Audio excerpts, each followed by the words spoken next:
December 31st, 11:55 p.m., the final countdown of the year. But what if those last 5 minutes never end? In these haunted halls, every clock chimes midnight, yet morning never comes.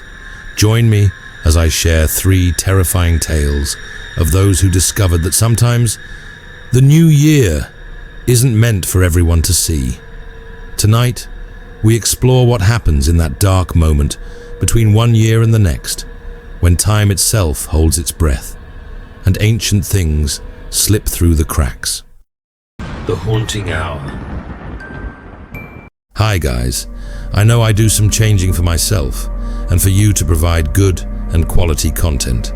And you know, I from hell, so I keep my pocket blood, or you say in your language, so cold money. So by money, I buy a good mic to provide better voice. So give me feedback about it by comment section.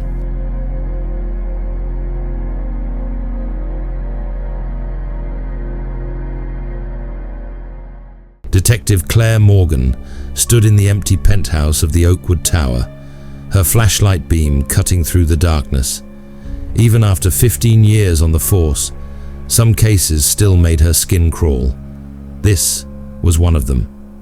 Building manager says the power's been out on this floor since New Year's Eve 1999, Officer Zhang reported, his boots crunching on broken glass.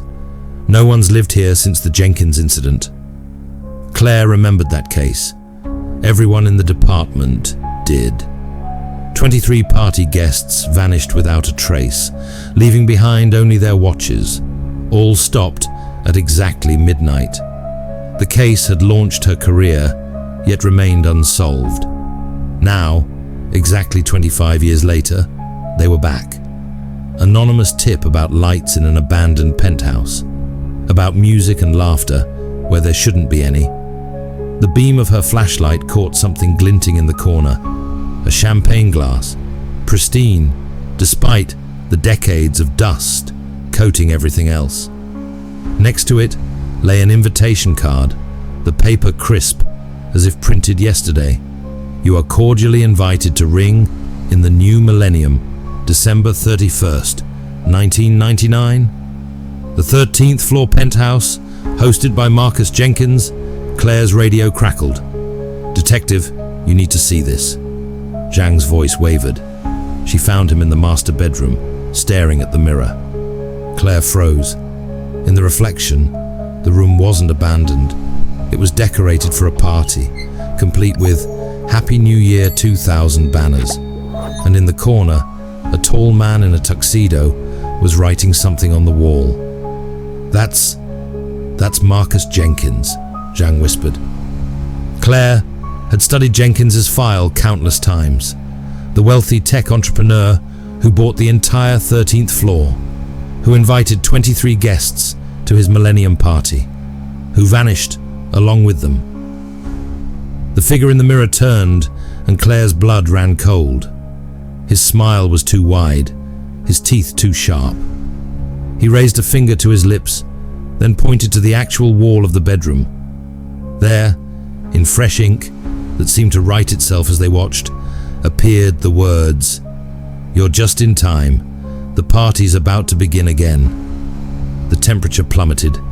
Claire's radio erupted in static, and through it, they heard music, the unmistakable sound of Auld Lang Syne, played on a gramophone. "We need to leave," Claire said, backing toward the door. But when she turned, the doorway opened into a brightly lit hallway that hadn't been there before. The walls were covered in Art Deco wallpaper, and the air smelled of cigarettes and champagne. "Welcome to the 13th floor," a smooth voice said behind them. "I've been waiting 25 years to properly thank the detective who tried so hard to find us." Claire turned slowly.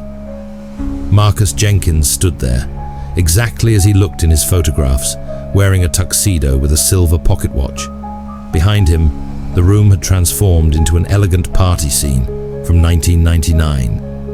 Men in tuxedos and women in evening gowns mingled, their laughter echoing strangely. You see, Detective Morgan, time works differently here on the 13th floor. For us, it's still December 31st, 1999, and always will be. The perfect party, frozen at the perfect moment. Jenkins smiled, and in the chandelier light, his teeth gleamed metallically. We've tried inviting new guests over the years, but they never stay long enough. They always insist on leaving before midnight. Claire's hand moved to her gun, but found only empty air. Zhang had disappeared from beside her. "Oh, don't worry about Officer Zhang," Jenkins said, gesturing to the crowd. "He's already making friends." Claire spotted Zhang by the window, speaking with a woman in a red dress. As she watched, his modern police uniform shifted and changed, becoming a period-appropriate tuxedo.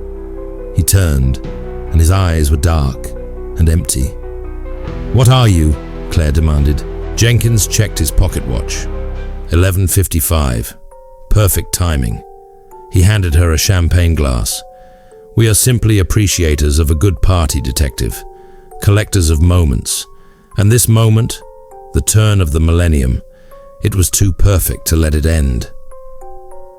The other guests began to gather round them, their movements too fluid, their smiles too fixed.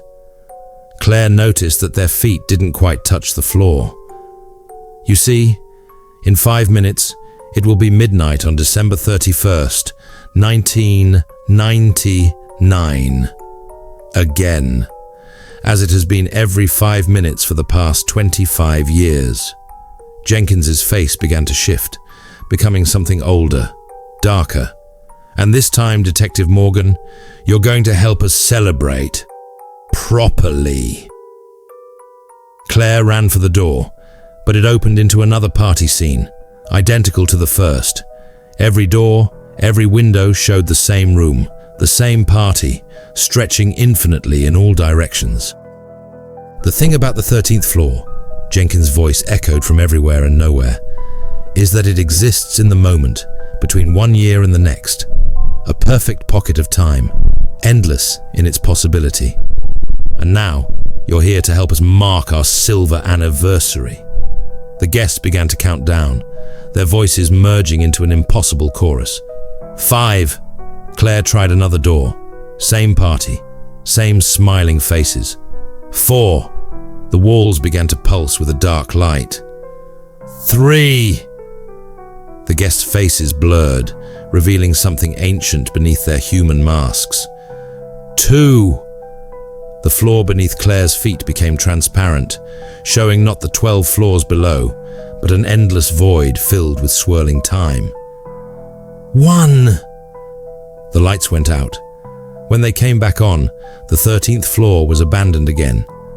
The dust had returned, the furniture remained covered in sheets. But now, there were 25 watches scattered on the floor, all stopped at midnight. And in the mirror, if one looks closely enough, they might see a party that never ends, where Detective Claire Morgan raises a champagne glass with Marcus Jenkins, counting down to a millennium that will never arrive. The security footage from that night shows Claire Morgan and Officer Zhang entering the Oakwood Tower at 11:45 p.m. on New Year's Eve, 2024. They were never seen leaving.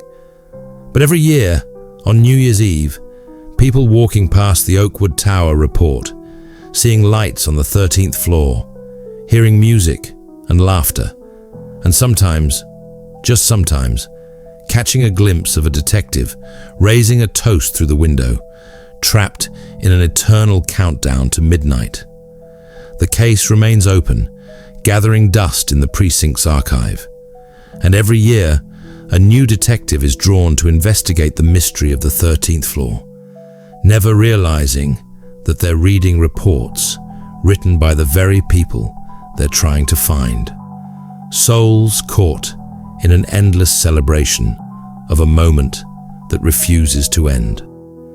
Some say that on particularly quiet nights, you can still hear the countdown echoing from the 13th floor, But locals know better than to investigate. After all, there's always room for more guests at the millennium's longest party.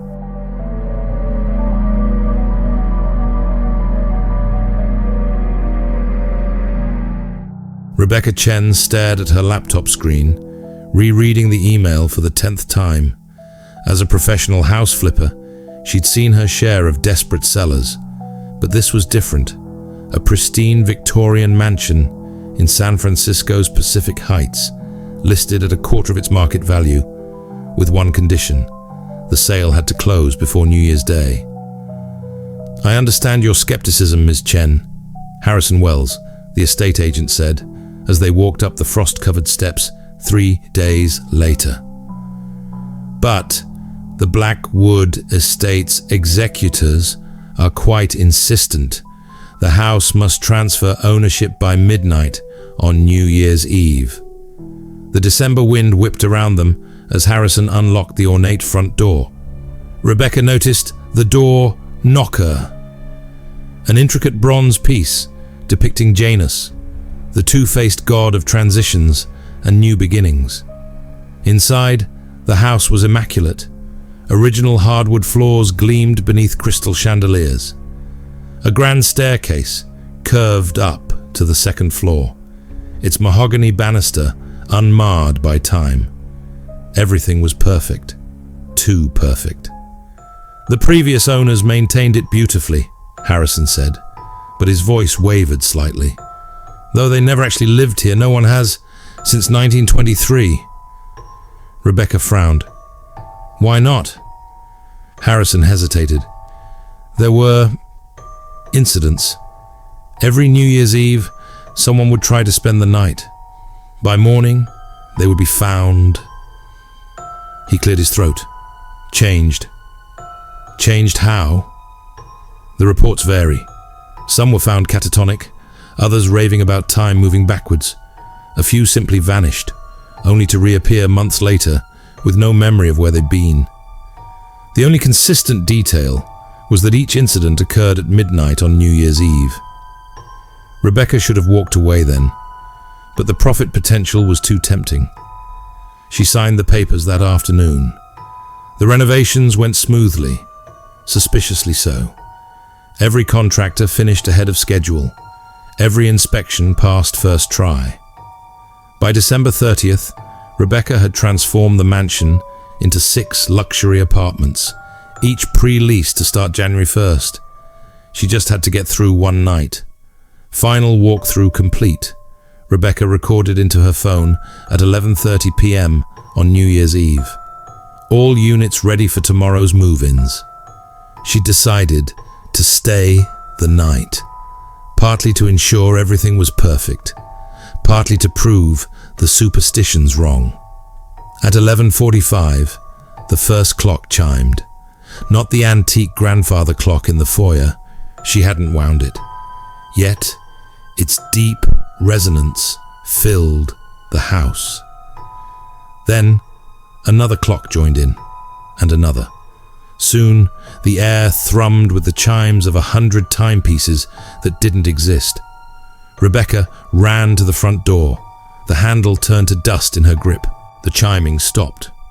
In the sudden silence, she heard footsteps above her. Heavy, deliberate steps descending the grand staircase. A woman appeared on the landing. She wore a black dress from another era, her face hidden beneath a lace veil. Behind her came another figure, then another. A procession of shadowy forms in period clothing, all descending with the same measured pace. "Welcome to the Resolution House," the first woman said, lifting her veil to reveal a face that shifted between young and old, beautiful and horrifying. "We've been expecting you." "Who are you?" Rebecca's voice shook. "We are the ones who tried to change the house," another figure said, his face similarly unstable. "Instead, the house changed us." "You see," the first woman continued, reaching the bottom step, "this house exists in a peculiar moment, the last minutes of every year that ever was, all overlapping. Time doesn't flow here. It pools, like water in a well, and we are its caretakers." The grandfather clock began to strike midnight. "The house needs a new caretaker," the woman said. "Someone with vision, someone who sees potential in old things, someone like you." The other figures had formed a circle around Rebecca. Their faces flickered between decades, young, old, dead, alive, cycling through the years they'd lived and the years they'd lost. "No," Rebecca whispered. "I don't want this." "Want has nothing to do with it," the woman smiled. "The house chooses, and it chose you the moment you signed those papers." The clock struck again. Rebecca felt time begin to slip, like sand between her fingers. Memories stretched and compressed. Childhood birthdays, college graduation, her first house flip, all happening simultaneously. "Don't fight it," the woman said. "Time moves differently here. Every New Year's Eve that ever was or will be, happening in an eternal moment. Soon you'll understand. Soon you'll help us welcome others." The final stroke of midnight rang out. Rebecca felt herself fracturing, existing in multiple moments at once. She saw herself as a child, as she was now, as she would be decades hence, all superimposed like images in a kaleidoscope.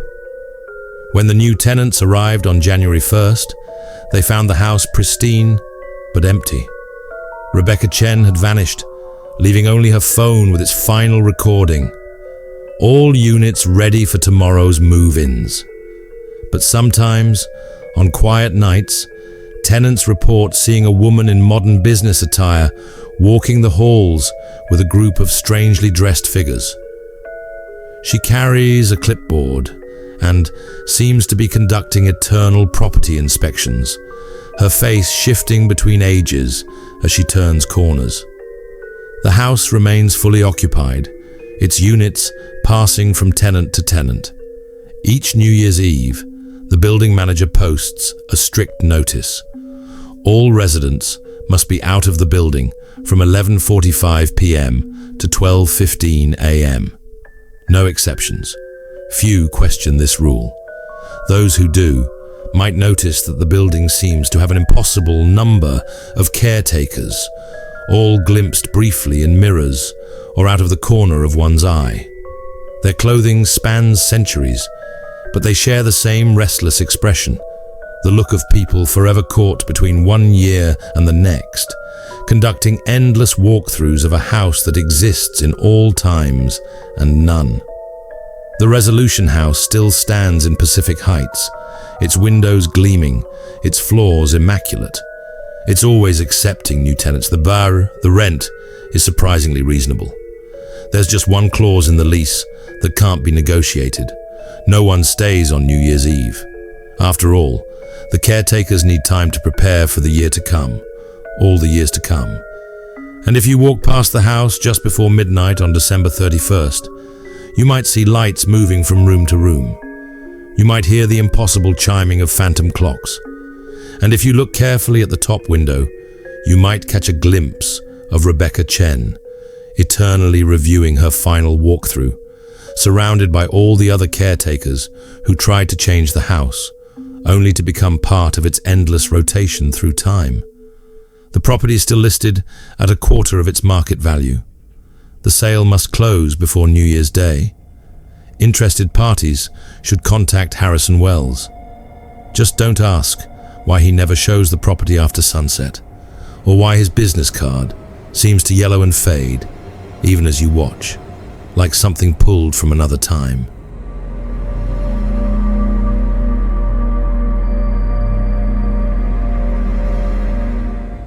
Dr. Eleanor Wade hadn't visited her grandmother's estate in 15 years, not since that New Year's Eve when she was 13. Now, holding her grandmother's final letter, she understood why she'd been summoned back. "My dearest Eleanor, the time has come. As the last of the Wade line, you must return to Wadebrook Manor for New Year's Eve. The family tradition must be maintained. If not, the consequences will be unfortunate. Everything will be explained when you arrive. With love and regret. Grandmother Rose. The letter had arrived with a silver key and a newspaper clipping about the mysterious disappearances of Wade family members over generations, always on New Year's Eve, always at Wadebrook Manor. Eleanor adjusted her rearview mirror as she drove through the iron gates. Massachusetts winters were harsh, but tonight seemed unnaturally cold. The weathered Victorian mansion loomed ahead, its windows dark, except for a single light in the topmost tower. Dr. Wade? A thin man in a black suit stood at the front door. "I'm Mr. Graves, your grandmother's solicitor. Thank you for coming on such short notice." Inside, the house smelled of old books and dried roses. Eleanor's footsteps echoed on marble floors as Graves led her to the library. Portraits of Wade ancestors lined the walls, their eyes seeming to follow their passage. "Your grandmother left specific instructions," Graves said, removing an ancient leather-bound book from a wall safe. "At exactly 11:45 p.m. on New Year's Eve, you must read from this book in the tower room. The ritual must be completed before midnight." "Ritual?" Eleanor frowned. "I'm a neurologist, Mr. Graves, not a mystic." "Science cannot explain everything, Doctor." "Wade." Graves' expression darkened. "Your grandmother tried to break the tradition once. 7 people in the village died that night. Their blood turned to ice in their veins." Eleanor wanted to dismiss it as superstition, but she remembered that New Year's Eve 15 years ago. The chanting from the tower room, the way the air had crystallized, how her parents had gone upstairs to check on Grandmother Rose and never came down. The tower clock struck 11:30. "Time to prepare," Graves said, handing her the book. "Remember, once you begin reading, you cannot stop until midnight, no matter what you see, no matter what you hear." Eleanor climbed the tower stairs alone, the book heavy in her hands. The room above was circular, its walls covered in strange symbols that seemed to shift in the candlelight. A single chair faced a window overlooking the estate's cemetery. At 11:45, she opened the book. The words were written in a language she'd never seen, yet somehow she could read them. As she spoke, the first line, the temperature plummeted. Frost patterns crawled across the window.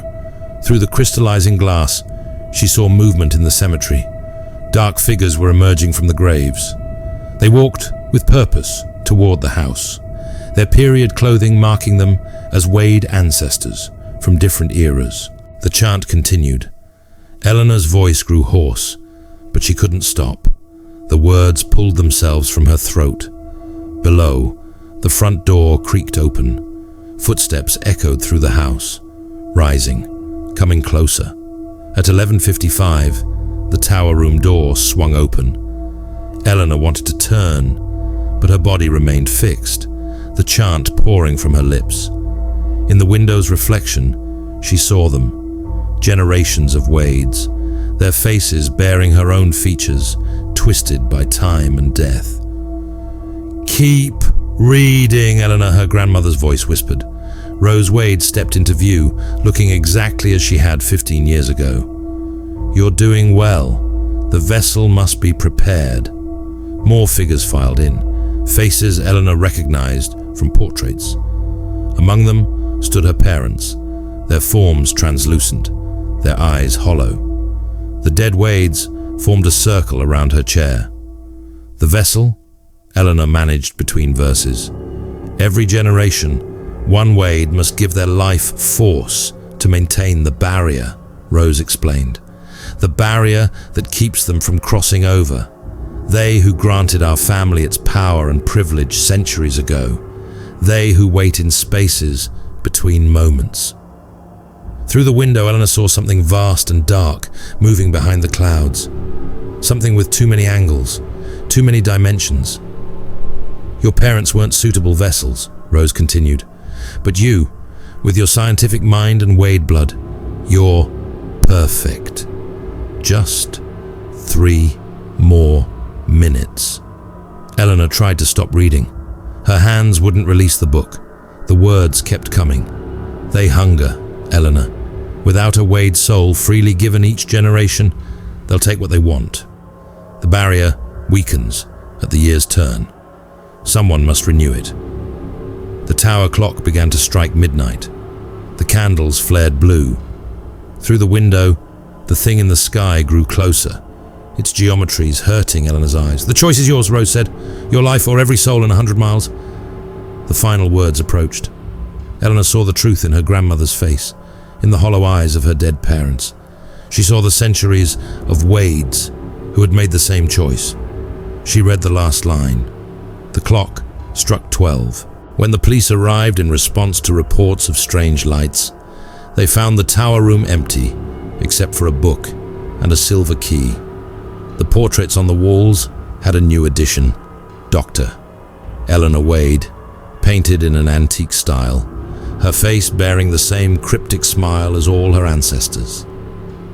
Wadebrook Manor stands empty now, but every New Year's Eve, lights appear in the tower room. Locals report hearing a woman's voice, reading in an unknown language. Some claim to see figures walking the grounds, dressed in clothes from every era of the estate's history. The Wade family lawyer still maintains the property, though no one has seen Mr. Graves in daylight.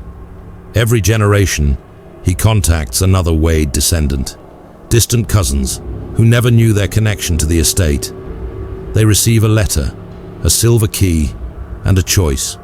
The barrier must be maintained. The tradition must continue.